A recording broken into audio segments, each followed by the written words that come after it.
Il y a quelques années, j'avais même plus envie de manger. Et pourtant, aujourd'hui, je publie une bande dessinée sur la cuisine coréenne. Bonjour, je suis une dessinatrice coréenne qui vit en Bretagne. Peut-être que certains d'entre vous vous en souviennent déjà. L'année dernière, j'ai publié ma toute première BD Bibimbap ou jambon beurre. Et cette année, une nouvelle BD arrive. Mes recettes K-Food. Oui, on peut facilement deviner que ça parle de la cuisine coréenne. C'est une BD de près de 240 pages dans laquelle je vous propose 25 recettes accompagnées de 25 histoires. Mais pour être honnête, je n'aurais jamais imaginé de publier une BD sur la cuisine. Pourquoi? Parce que la nourriture était toujours en indicateur de mon état mental. Quand je vais pas bien, je perds complètement mon appétit. À l'époque où je traversais en burn-out en Corée du Sud, j'ai perdu 8 kilos en un an. Puis je suis revenue en France. Petit à petit, j'ai retrouvé l'énergie et naturellement, l'envie de manger et l'envie de cuisiner est revenue. Mais ce qui était drôle, c'est que j'avais envie de manger en plat coréen. Quand il pleuvait, je pensais du pajeon. Quand il faisait beau, je rêvais d'un kimbap pour un pique-nique. Comme si dans ce pays si loin de Corée, mon corps cherchait naturellement à retrouver ses origines. C'est là que j'ai eu envie de créer une BD sur la cuisine coréenne, mais surtout à raconter pourquoi j'avais envie de manger tel ou tel plat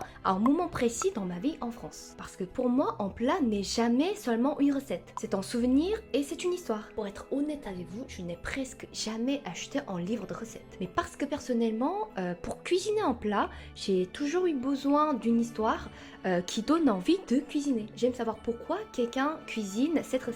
À quel souvenir elle est liée, à quelle émotion, à quelle saison, à quelle personne. C'est exactement ce que j'avais envie de créer. Dans ces BD, je vous raconte les plats que ma mère m'a préparés quand j'étais malade, ceux que mon père me faisait discrètement quand ma mère était pas là, le repas qu'on mange en Corée pendant les grosses chaleurs, les recettes que j'aime faire découvrir à mes amis français, ou encore les plats traditionnels qu'on mange en Corée du Sud, au Nouvel An, etc., etc. Chaque recette que je vous propose dans ce livre est liée à un morceau de ma vie. Je voulais vous partager la nostalgie de mon pays et faire découvrir la culture coréenne à travers ce qu'on mange. Parce que je pense sincèrement que la cuisine est l'une des plus belles façons de comprendre un pays. Toutes les recettes de ce livre sont des recettes du quotidien, celles avec lesquelles j'ai grandi. J'espère qu'en les cuisinant, que vous aurez l'impression de voyager en Corée. La BD sortira officiellement le 16 septembre, mais elle est déjà disponible en précommande grâce au lien dans ma bio. Alors si vous aimez la cuisine coréenne, si vous êtes curieux de découvrir la culture coréenne, ou si vous avez simplement envie d'un livre qui mêle recettes, souvenirs